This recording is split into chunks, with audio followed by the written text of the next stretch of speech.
First நெய்யின்னு என்ன அர்த்தம்? பசுவோட ரத்தம்னு அர்த்தம். நம்மளுடைய பாரம்பரியம் நல்லெண்ணெய் தீபம் தான் ஃபஸ்ட்டு விஷயம்.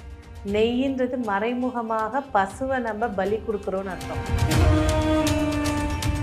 அது இது அப்படி இப்படின்னு எப்படி பார்த்தாலும் இதுதான் ஹிட்டான ஆஃபர். விளக்கு கிட்ட புஷ்பம் இல்லாமல் தீபம் ஏற்றக்கூடாது, அதுவே தோஷம். ஒரு காமாட்சம்ம விளக்கு தீச்சு போச்சு அப்படின்னா அதை எடுத்து க்ளீன் பண்ணி எடுத்து வச்சு அதுக்கு முறையாக தேங்காய் பழம் உடச்சி வச்சு நமஸ்காரம் பண்ணிட்டு தான் திரும்ப ஏற்றணும். அதுக்கு இல்லை நான் சும்மா சாமானை தேய்ச்சி ஏற்றுறேன்னா அந்த விளக்கு அங்கே பிரோஜனம் இல்லை. ஒரே குச்சியில் தீபம் ஏற்றுறது சிறப்பை ஏற்படுத்தி தரும். இப்போ ஒரு வீட்டில் வந்து ஒரு பேய் பிசாசு, ஒரு ஆன்மா, ஒரு துஷ்டமாக ஏதாவது ஒரு விஷயம் நடந்துகிட்ருக்கு, வீட்டுக்குள்ளே யாரோ நடமாட்டம் அதிகமாக இருக்குது அப்படின்றவங்க என்ன செய்வாங்கன்னா, அஷ்டமி அன்னைக்கு நைட்டு ஒரு அகலில் வேப்ப எண்ணெயை ஊற்றி வீட்டுக்கு வெளியே வாசப்படிக்கு வெளியில் வச்சு தீபம் ஏற்றுவாங்க.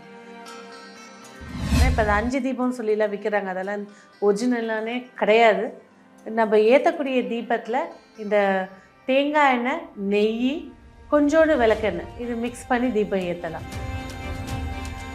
செல்வ வளர்ச்சி, குடும்ப ஒத்துமையாக இருக்கணும் அப்படின்னா வெள்ளிக்கிழமை ராகுகாலம் காளிகாம்பாளுக்கு போய் தீபம் ஏற்றலாம்.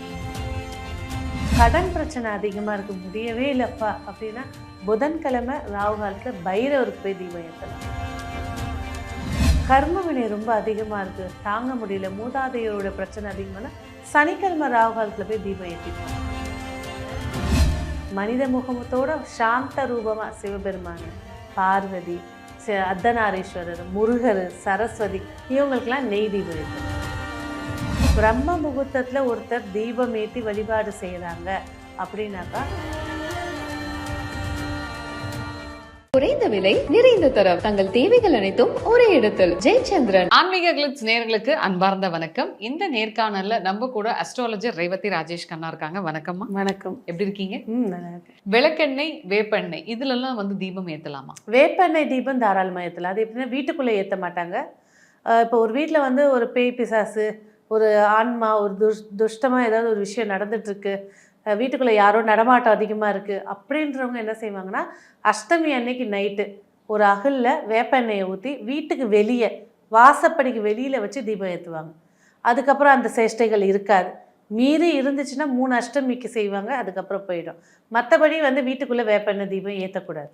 ஓகே. 2வது விளக்கெண்ணெய். விளக்கெண்ணெய் வந்து பார்த்திங்கன்னா இப்போ அந்த 5 தீபம்னு சொல்லிலாம் விற்கிறாங்க, அதெல்லாம் ஒரிஜினலானே கிடையாது. நம்ம ஏற்றக்கூடிய தீபத்தில் இந்த தேங்காய் எண்ணெய், நெய், கொஞ்சோண்டு விளக்கெண்ணெய் இது மிக்ஸ் பண்ணி தீபம் ஏற்றலாம். விளக்கெண்ணெயோட அளவு ரொம்ப கம்மியாக இருக்கணும், ஏன்னா அது இழுப்பெண்ணெய், அது ரொம்ப கம்மியாக இருக்கணும். இல்லாத பட்சத்துக்கு தேங்காய் எண்ணெயும் நெய்யும் நல்லெண்ணெய் இந்த 3 மிக்ஸ் பண்ணி தீபம் ஏற்றுறது சிறப்பு. நம்ம கையால் வாங்கி மிக்ஸ் பண்ணிக்கிறது சிறப்பாக இருக்கும். அது ஏன் பாட்டிலில் காசை கொடுத்து, அதே காசு தான் இருக்க போதும் நம்ம வாங்குறதும். முன்னெல்லாம் தூக்குச்சட்டின்னு ஒன்று இருக்கும், எண்ணெய் சட்டி. இப்போ எல்லா வீட்லையும் பிளாஸ்டிக் பாட்டில் தான் இருக்குது. அதை அவாய்ட் பண்ணுறது பெஸ்ட்டு. மேம், இப்போ நீங்கள் ராவு காலத்தில் வந்து விளக்கேற்றலாம் அப்படின்னு சொல்கிறீங்கல்ல, இப்போ வீட்டில் நிறைய கடன் இருக்குது அப்படின்னா ராவு காலத்தில் விளக்கேற்றலாமா? தாராளமாக ஏற்றலாம். யார் சொன்னதுக்கா? இது இறைவனுக்கு வந்து அதோட உகுந்த முகூர்த்தத்தை எடுக்கிறது தான் பெஸ்ட்டு. இப்போ கடன் தொல்லை அதிகமாக இருக்குது அப்படின்னா செவ்வாய்க்கிழமை ராகுகாலம் தீபம் ஏற்றலாம். வருஷம் கொண்டாட்டிக்குள்ளே அதிக பிரச்சனையாக இருக்குது, வெள்ளிக்கிழமை ராகுகாலம் 10:12 போய் தீபம் ஏற்றலாம். தேவையில்லாத வழக்கு வம்பு பிரச்சனைகள் அதிகமாக இருக்குது, புதன்கிழமை ராகு காலத்தில் போய் தீபம் ஏற்றலாம். ஆனால் எந்த தெய்வத்துக்கு ஏற்றணும் அப்படிங்கிறது இருக்குது. அப்போது செல்வ வளர்ச்சி, குடும்ப ஒத்துமையாக இருக்கணும் அப்படின்னா வெள்ளிக்கிழமை ராகு காலம் காளிகாம்பாளுக்கு போய் தீபம் ஏற்றலாம். கணவன் மனைவி ஒற்றுமையாக இருக்கிறதுக்கும் அங்கே போயிட்டு வரலாம். அதே போல் கடன் பிரச்சனை அதிகமாக இருக்க முடியவே இல்லைப்பா அப்படின்னா புதன்கிழமை ராகு காலத்தில் பைரவருக்கு போய் தீபம் ஏற்றலாம்.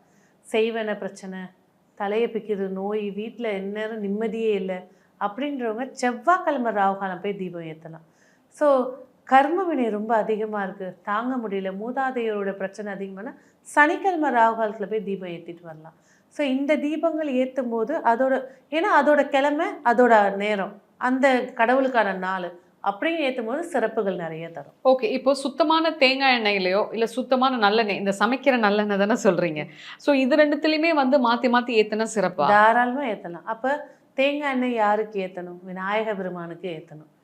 அதே போல் மனித முகம் இல்லாத உக்கிர தெய்வம் நரசிம்மர், பிரத்யங்கரா, வாராகி இவங்களுக்கெல்லாம் நல்லெண்ணெயில் தீபம் ஏற்றணும். ஆஞ்சநேயர் நல்லெண்ணெயில் தீபம் போடணும். மனித முகமத்தோட சாந்த ரூபமாக சிவபெருமான், பார்வதி, அர்த்தநாரீஸ்வரர், முருகர், சரஸ்வதி இவங்களுக்கெல்லாம் நெய் தீபம் ஏற்றுறோம். இந்த நெய்ன்னு சொல்றப்பவே எங்க சுத்தமான நெய் கிடைக்கும்? ஃபஸ்ட்டு நெய்ன்னு என்ன அர்த்தம்? பசுவோட ரத்தம்னு அர்த்தம். நம்மளுடைய பாரம்பரியம் நல்லெண்ணெய் தீபம் தான் ஃபஸ்ட்டு விஷயம். நெய்யின்றது மறைமுகமாக பசுவை நம்ம பலி கொடுக்குறோன்னு அர்த்தம். இந்த நெய் தீபம் ஏற்றிட்டு ஒரு பசுவை கொடுத்துட்டேன், எனக்கு வேலையை முடிச்சு கொடுன்றது. அதனால தான் பாருங்கள், இப்போ பிரத்யங்கரா, காளி இவங்களாம் எல்லை தெய்வமாக வருவாங்க. எல்லை தெய்வத்துக்கெல்லாம் நெய் தீபம் ஏற்றினா வேலைக்கு ஆகாது, நல்லெண்ணெய் தீபம் தான். அதனால தான் நம்ம தென்னகத்தை சேர்ந்தவங்களுக்கு குலதெய்வம் அப்படின்றது முக்கியம். அதே போல் நம்ம தென்னகத்தை சேர்ந்தவங்களுக்கான வேலை எண்ணெய் நல்லெண்ணெய் மட்டும்தான். ஸோ அப்போ எந்த தெய்வத்துக்கு சாந்தமான தெய்வங்களுக்கு போய் ஏற்றலை, சுத்தமான பசுனை இல்லைன்னா நல்லெண்ணெயிலே ஏற்றுறது பெஸ்ட்டை ஏற்படுத்தி கொடுப்போம். இல்லை சாந்தமான தெய்வங்கள் முருகருக்கு இவங்களுக்கு அப்போ தேங்காய் எண்ணெயில் போய் தீபம் ஏற்றுங்க, சிறப்புகள் நிறைய தரும். ஓகே, மாதவிடாய் சமயத்தில் விளக்கேற்றலாமா? மாதவிடாய் சமயத்தில் விளக்கேற்றலாமான்னா நிச்சயமாக பூஜை அறைக்குள்ளே ஏற்றுறது சிறப்பு தராது. மற்ற நேரங்களில் வீட்டு வாசல் விளக்கு ஏற்றுறது அதெல்லாம் ஏன்னா மாதவிடாயின்றது ஒரு இயற்கையான ஒரு சூழல். மாதம் வர்றது தான் இருக்கக்கூடிய எல்லா அம்பாள் கோவில். இப்போ காமாக்கியா கோயில் போங்க, அம்பாளுக்கு மாதவிடாய் 3 நாள் மூடி வச்சு ரெஸ்ட் எடுக்கக்கூடிய நாள். அதை தீட்டுன்னு சொல்லி ஒதுக்காமல் அந்த நாளை தவிர்த்துறது சிறப்பு ஏற்படுத்தி தரும். ஓகே, பிரம்ம முகூர்த்தத்தில் விளக்கேற்றுங்கன்னு சொல்கிறாங்க. அந்த சமயத்தில் ஏற்றினா என்னென்ன பலன்கள் இருக்கும்? பிரம்ம முகூர்த்தமும் சரி, அபிஜித் முகூர்த்தமும் சரி, எந்த தோஷமும் இல்லாத நேரம். அதாவது தேவர்களே தன்னுடைய சக்தியை அதிகப்படுத்துறதுக்காக தங்களுடைய அதிதேவதைகளை வணங்கக்கூடிய நேரம் அப்படின்னு சொல்கிறது தான் பிரம்ம முகூர்த்தம். அபிஜித் முகூர்த்தம் அப்படிங்கிறது எந்த காரியத்தை தொட்டாலும் அவசரங்க, இன்றைக்கி இந்த அஷ்டமி ஆயிடுச்சு, தசமி ஆயிடுச்சு, நான் செய்யலாமா, எதையுமே யோசிக்காமல் தொடக்கூடிய நேரம் அபிஜித் முகூர்த்தம். அப்போ பிரம்ம முகூர்த்தத்தில் ஒருத்தர் தீபம் ஏற்றி வழிபாடு செய்கிறாங்க அப்படின்னாக்கா இவங்களோட குலத்தை சேர்ந்த தெய்வங்களும் சரி, இவங்க ஜாதகத்தில் இப்போ ஒரு எக்ஸாம்பிளுக்கு சுக்கிரன் யோகாதிபதியாக இருக்கார், சுக்கிரன் தசனை, அந்த காலகட்டத்துக்கு இந்திரனே கூட இருந்து வழிபாடு பண்ணதுக்கு சமமாக இருக்கும். ஓகே, இப்போது விளக்கேற்றுறப்போ என்னென்ன விஷயங்களை தவிர்க்கணும்? கண்டிப்பாக விளக்கு ஏற்றும் போது சுப வார்த்தைகளை பேசணும். அந்த லட்சணம், அந்த விளக்கோட லட்சணம் எப்படி இருக்கணும்? ஏன்னால் பூஜை தேய்க்க முடியும், உட்காந்து க்ளீனாக தொடச்சி மஞ்சள் குங்குமம் பொட்டு வச்சு வைங்க. அந்த தீபத்தை பார்க்கும்போது நம்ம கையெடுத்து கும்பிட தோணணும், அதுதான் மெயின் அங்கே விஷயம். அப்போ தீபத்துக்கு ஏற்றும் போது அந்த அகலுக்கு பொட்டு வைக்கணும். தீப ஜோதி அப்படின்னு ஒரு தேவதையே இருக்கா. அப்போ அவள் இறங்கி உட்காரணும். விளக்க பந்தலாட்டம் எரியக்கூடாது, சின்ன தீபமாக எரியணும். ஏற்றும் போதே அந்த திரியை நல்லா நசுக்கி வச்சுட்டு ஒரே குச்சியில் தீபம் ஏற்றுறது சிறப்பை ஏற்படுத்தி தரும். கடைசி ஃபைனல், நான் இன்னைக்கு 5:45க்கு தீபம் ஏற்றினேன், கரெக்டாக 11 நாள் சங்கல்பம் வைங்க, இல்லை 190 நாள் சங்கல்பம் வைங்க, இல்லை 21 நாள் சங்கல்பம் வைங்க.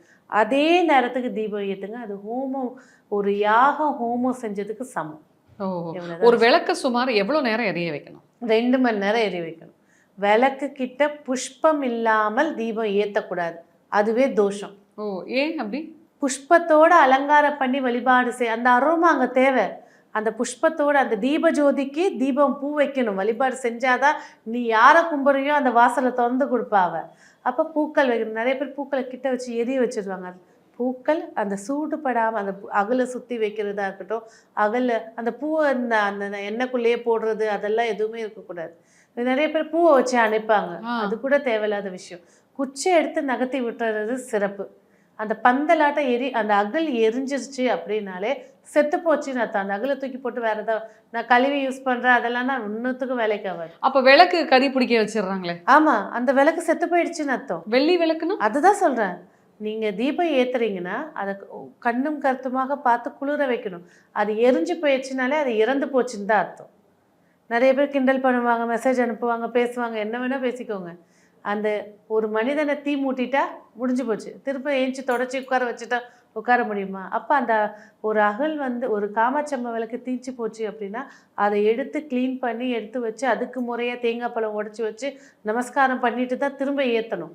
அதுக்கு இல்லை நான் சும்மா சாமான தேய்ச்சி ஏற்றுறேன்னா அந்த விளக்கு அங்கே பிரோஜனம் இல்லைன்னு அர்த்தம். இறந்தவங்களுக்கு விளக்கு எப்படி மேம் ஏற்றணும்? இறந்தவர்களுக்கு மோட்ச தீபம். அப்பா இறந்துட்டாங்கங்க, ஆனால் ஜாதகம் பார்த்தா பித்ருதோஷம் இன்னும் இருக்குது, என்ன செய்கிறது தெரியல. அதுக்கு தான் பிறந்தவங்களுக்கு ஜென்ம நட்சத்திரத்தை வச்சு வழிபாடு செய்வாங்க. கேக் வெட்டுறதா இருக்கட்டும், நம்ம இதில் டேட்டுக்கு இம்பார்ட்டன்ஸ் கிடையாது, நட்சத்திரம் ஐப்பசி மாதம் திருவாதிரை நட்சத்திரத்தில் பிறந்துட்டுருக்காங்க. ஐப்பசி மாதம் திருவாதிரை நட்சத்திரம் வரும்போது போய் குலதெய்வத்தை போய் கும்பிட்றது, இஷ்ட தெய்வத்தை போய் கும்பிட்றது இருக்கும். அதே போல் தான் இறப்புக்கு திதியை தான் எடுத்து கும்பிடுவாங்க. அப்போ என்ன செய்யணும்?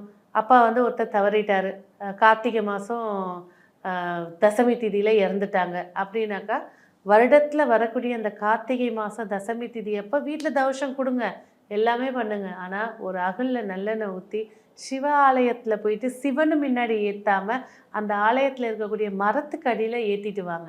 அதுதான் மோட்ச தீபம். அப்பா இறந்து நம்ம தவசங்களை கொடுத்தாலும் இந்த தீபம் ஏற்றுறது அவருடைய பாதையில் இருக்கக்கூடிய தடைகளை நீக்கி ஸ்மூத்தாக போகிறதுக்கான விஷயத்தை ஏற்படுத்தி கொடுக்கும். அதுதான் மோட்ச தூபம். சிவன் தான் மோட்சத்தை கொடுக்கக்கூடியவர். அதனால் சிவ ஆலயத்தில் போய் இதை ஏற்றணும். விளக்கை எத்தனை நாளைக்கு ஒரு முறை மேம் கழுவணும்? வாரத்துக்கு ஒரு வாட்டி கழுவுங்க, 3 நாளைக்கு ஒரு வாட்டி கழுவுங்க, போதும், அது போதும். ஆனால் வாரத்துக்கு ஒரு வாட்டி கழுவுறது சிறப்பை ஏற்படுத்தி கொடுக்கும். நிறைய விஷயங்கள் நம்மளோட ஆன்மீக கிளிட்ஸ் நேயர்களுக்காக சொன்னீங்க மேடம். நன்றி. அது இது அப்படி இப்படின்னு எப்படி பார்த்தாலும் இதுதான் ஹிட்டான ஆஃபர். குறைந்த விலை நிறைந்த தரம் தங்கள் தேவைகள் அனைத்தும் ஒரே இடத்தில். ஜெயச்சந்திரன்.